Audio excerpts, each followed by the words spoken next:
Hey everybody, welcome back. This is PatNet, and I am joined by Weirdo Maxim. Weirdo Maxim is currently practicing his writing techniques, which means he's actually not going to be speaking this episode as he rests his vocal cords for an upcoming Broadway play. Apparently I'm an idiot. Is that towards me or towards the viewers? Yes, welcome to the podcast. Today we are going to be talking about a game called PARANOIHELL. What a mistake!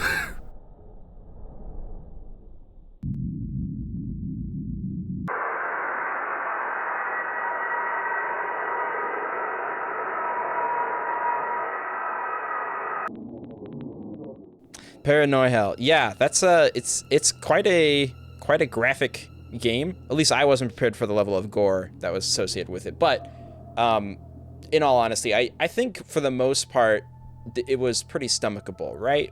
Was that fair to say? Stomachable? Yeah, I would say so. Yeah. But just I was not looking forward to playing that game as well. In case people don't know, I'm a wimp.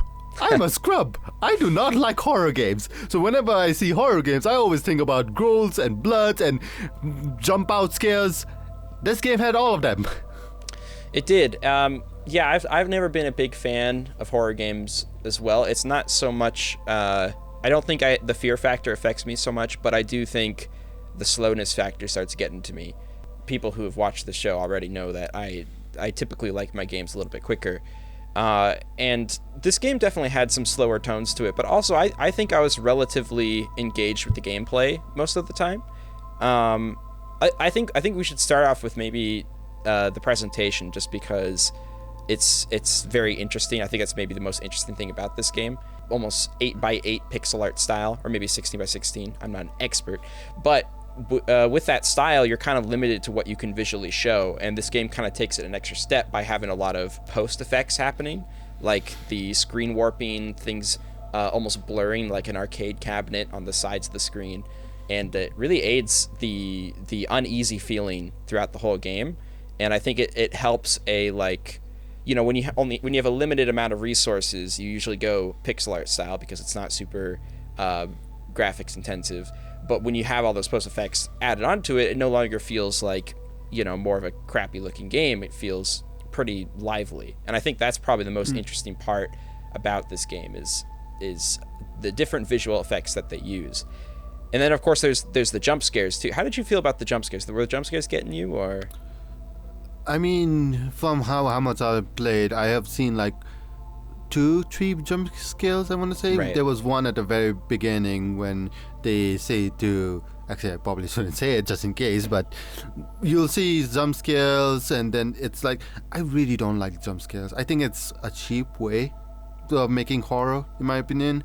Sure. But it does its justice by having other elements, like sometimes a creature you see just is in the edge of the screen, and when you go forward, it just goes. And that's really fun. It's kind of interesting the way they do it, because you kind of expect there to be the jump scare, and then there is a jump scare, but it's still, the suddenness of it still kind of gets you because you don't know exactly when it's going to be. But I think there's a couple of different approaches to horror stuff, and jump scare is one approach where you just randomly scare someone. Then another approach is like psychological horror, which is kind of messing with your brain as you kind of go forward. I feel like this game maybe could have leaned more into either one of them, but it feels like it was kind of taking from both a little bit at times, which felt a little bit inconsistent to me in a way. But again, I'm also not usually the horror demographic, but when I see something like this, I see like gore, that's one form of horror, and then I see jump scares is another form, and then I see like a little bit of psychological horror. But the problem is when you're kind of going between all three, it feels like the themes start to get a little bit less almost thought out or clear, because there were times where I was trying to really understand the story of the game, and what I kind of came to realize was like, okay, there's holes in the ground, but then there's also monsters, and there's also blood and people killing each other, and then someone said this town is haunted. I guess it was haunted to begin with, but only holes started appearing here. I guess I was having a hard time seeing a consistent theming within the world of what is actually kind of treacherous going on. But I get maybe that's just the approach of horror, is that you're not supposed to really get it. You're not supposed to predict what the theme is because they want to catch you on your toes and keep you like mystified. So that brings to the gameplay, which kind of goes beyond the horror. And I was actually enjoying the gameplay a decent amount. I liked picking up the different weapons and trying to escape the enemies by hiding in dumpsters, and kind of giving you the choice whether you want to face your fears or actually wait it out. And that's always kind of fun, because then you have a choice to speed the game up, or you can be patient if you don't want to risk losing your progress. How did you feel about the gameplay in general? I mean, I played in the difficulty relaxed mode. For those who don't know, there's 3 modes in it, at least. Yeah. Technically, yeah, there's 3 modes: relaxed, normal, and I believe an unlockable once you beat the game and everything like that. But I played in relaxed mode, and for me it was much more easier, because then I had like tools and everything. And for me, it was the right amount, because yes, the enemies were coming at me and trying to kill me, but most of the time I was just walking around and seeing the dead bodies, seeing like manacles, things. It was like, oh yeah, I hope these things don't attack me. And it's just all over. Like, there was this one time when you get the crowbar, I believe, and when you unlock the door, you get a new health pack or something like that. It's like, oh, health pack, and then you see everyone dead and everything. And when you walk away, then suddenly a dead corpse just comes out and tries to attack you, and it's like, oh god, what? And when you get out of the alleyway and when you come back, they're gone, and it just makes you question, like, what just happened? Yeah, I think that was the part of the scary factor I actually liked, was when there was a monster I didn't know was going to be there. Like, when you pick up a power up and then immediately something goes after you, I'd feel that rush. I'd be like, okay, I gotta fight this thing, because I wasn't prepared. It's a little bit different than when they did the jump scares. I think the jump scares are the ones that stand out as strange to me, because they don't even fit within the realm of what's graphically going on in the game. It's just a red screen that appears for a little bit. But when there's actual danger involved, like threat of a monster killing me, and I wasn't expecting it, that was the kind of stuff that I was having fun with in terms of scary. What difficulty did you actually play? Did you play normal? Yeah, I just played in normal, but I'm glad we got a perspective from relaxed. I couldn't tell you what the difference was, because I didn't play relaxed, but mine was pretty difficult. I would usually die in 2 hits, maybe 3 hits. 2 hits. Then mine would be like, there's like not a much of enemies, I presume, and I would die in 4 or 5 hits. Right. Okay. I was having some fun exploring the map, but it got to a certain point. I don't know if you reached this point also, but I kind of got hit by like a brick wall of just not knowing what to do, and then I needed to backtrack between the really large areas, and to this point I still don't know what the answer was to progress further in the level. I think that's the part that started burning me out a little bit more, was when directions, like, it became more almost open worldy, and every door that needed to be opened needed like a specific kind of tool to open it, and you just kind of had to rely on yourself being able to backtrack and find wherever you missed a route. But that just becomes really difficult when there's so many different entrances, and some entrances I'm forced to not go a direction because I'm like, okay, there's a bad guy there, I gotta go this way. But keeping mental track of all of that gets pretty difficult, especially when the actual save stations are pretty far in between, and you would spawn back at a place and you're like, well, wait, hang on, I was backtracking all the way back over here. I don't even know how to get back there now because I'm back at this bathroom. So I think that's the only part where I really started to kind of burn out on the game. But up until then, I think I was kind of enjoying myself. Eventually you start seeing like moving things inside of the holes, and you don't know what the heck it is, but it's kind of interesting. And I would say almost the world got more interesting as I started going through it, which was kind of cool. So for the most part, I was enjoying, but I don't know. Did you hit burnout any like bit sooner, or? If I'm correct, I think I played the game for 1-2 hours or something like that. There was this part where it's like you need to get a crowbar so that you can go to the park and everything. So it's like, okay, I'll get a crowbar. It took me like half an hour to an hour just to find a crowbar. Right. And I like, oh, I found a crowbar. Okay, good. the problem was it had a limited use, 3 uses. Yeah. So I used it on the first one to, go to the park. Second one, I think I you tried to mean use it, the bolt cutters, right? the bolt cutters, Okay. sorry. Yeah. Gotcha. So the second one I used a bolt cutter and I was like that. The third one, I don't know, I just picked a random door so that I was like, okay, maybe I'll get something useful. Used the crowbar and I've just found like, I think I found either a tape recorder or something. Something just give me more tools, resources. And then I had to look around. I'd be like, okay, where do I go? Where do I go? Where do I go? And then I had to go down. And like that. It's open world terrain, but it's almost difficult to travel in, not because of enemies, but I mean sometimes it's because of enemies, but sometimes it's just because of the way there's like holes in the ground, and sometimes you just get notched on like one of those corners, and you got to like re-angle yourself, and you don't move very quickly. In fact, I'm not even entirely sure why sprinting's not just default, because the sprinting just feels like walking to me.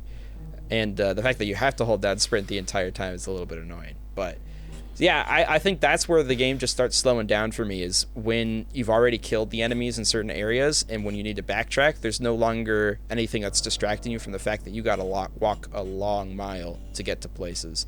And yeah, I think that's where my issues kind of started arising. But I think there was something fun about there was a lot of opportunities to progress in a way you wanted to, I guess. At this, like, one of the benefits of the open world was it never felt like I was required to do something or go to a certain place. I had to, until I hit that brick wall, I had to choose my own routes and just go by my own visual fascination. Like when I saw hands kind of stuck in the ground coming out of the hole, or like a moth just flapping its wings, I'm like, okay, I want to go over there because that's just an interesting area. That was the part that was draining, but for the most part, I think I was having a good time. Yeah, I do think that if the game would be a lot easier if they tried to make the whole thing like bolt cutters unlimited, then the whole like, oh, you can only use it 3 times, because even so you can just open the gate and see like, oh, I can go here and see what it is, oh, go over here. But to because be fair, it's so limited, it's you do eventually get unlimited bolt cutters too. Oh, okay. Yeah, I did not reach that part then. Right. But no, I do see what you're saying. It's especially when you first get the bolt cutters and you've already seen like 4 different doors that need to be opened with bolt cutters, and you're just like, I only got 3 uses, but there's 4 doors. It's a little bit annoying. And trying to remember where all those doors are too, even before you open up to the bigger part of the map, is tricky. So, and sometimes it was tough to see the indents of where doorways were. You'd think like, oh, the doorway's right here, right? Oh no, that's just the wall. And then you'd find like another indent. You're like, oh, okay, this one's the door. Oh, but this is a different room. But you know what actually helped me a lot with navigating the map, and I think was a great mechanic, was the mechanic that allows you to look out further into the map while you hold still. That was something I found really helpful, because not just for finding enemies, but just figuring out where the heck I am. Similar to almost Hotline Miami, where you just kind of look across the map, except you're not allowed to move. You have to stand still. So if you're running from an enemy, you can't be doing real-time navigation. You got to find a place to hide. But even using that to find places to hide and then remember, okay, that's where the dumpster is if I need it, that was pretty useful. But I will say, as you get more weapons, it becomes less necessary to hide, I feel like. And I was kind of missing that part of the game a little bit more. But also, it would probably slow it down a lot if you had to hide every single time you found an enemy. So I can kind of get where they were coming from. It also helps that every time you progress a bit, music just starts to play more ominous, like, oh. Yeah. So that was pretty nice key as well. Yeah, different rooms had different music tracks, which you don't see super often for this level of indie games, which, by the way, this game is from itch.io. So there's, it's likely not a huge team behind it, and for what they're able to accomplish, I'm pretty impressed by it. Seems like a competent game, pretty not lacking in content from what I could tell, and yeah, I think ultimately just a pretty fun time. I think we can maybe transition into closing thoughts with that. Did you have any closing thoughts about it? Yeah, it's a fun game, and from what I'm looking at it, it was submitted for a lot of bundles. It was made by Lar. I believe it's a singular guy. Apparently it has multiple endings, multiple difficulty settings. Oh, no kidding. Playtime is 1 to 3 hours. It's a short game, and I would highly recommend playing the game, even though if I'm a wuss. 1 to 3 hours. I play this game so slow because I definitely didn't finish that game. I think if you're into horror games, it's definitely worth checking out because there's some jump scary type of fear. There's a little bit of psychological. Then there's also just graphical fear. Maybe it leans a little bit too much into all of them instead of fully committing to one. But at the end of the day, I think maybe it's the mixture of all three that makes the gameplay not as repetitive as some horror games tend to be. I admittedly played Resident Evil. I think 7. Resident Evil 7 on a VR headset. I was just borrowing someone else's, and it was fun and it was lively and eventful, but it leaned so much onto this fact of like, when is there going to be a monster? That was like the horror appeal, and because of that, like, unless you're actively thinking about that the entire time, you're just thinking, I'm walking so slow through this house and trying to explore these things. I get that that's just the gameplay of Resident Evil, and I'm not trying to bash on Resident Evil. I just know I'm not the demographic. But what's kind of nice about this game, because there's so many different levels of horror, which, even though I was kind of saying it's a little bit ununified, it still keeps your mind engaged on what's going to happen, and it makes things not feel repetitive because you don't know which way you're going to be scared. So I guess maybe I've been talking as if it's a bad thing. Maybe it's actually kind of a good thing, because in terms of gameplay, I didn't get bored of this when I normally would get bored of a lot quicker other horror games. So is that a closing thought? I think that's a closing thought. I think it's fun. That's a closing thought. Yeah, you guys should check it out. It's on itch. And of course, you might already have it from certain bundles, so check your bundles. I think it's definitely worth at least a few hours of your time, basically. Play it. Well, there you go. That's going to be our discussion on PARANOIHELL. And of course, you can always subscribe if you'd like to check out the next games that we're talking about. Next week is actually when the next one is, so make sure you check it out. And of course, you can always check out either of our other channels, links in the description. And I think that's going to do it for this episode. So thank you guys so much for watching, and we'll see you guys in the next one. So long. Share this podcast to 10 people, otherwise you'll be cursed. Goodbye! You gotta listen to Maxim.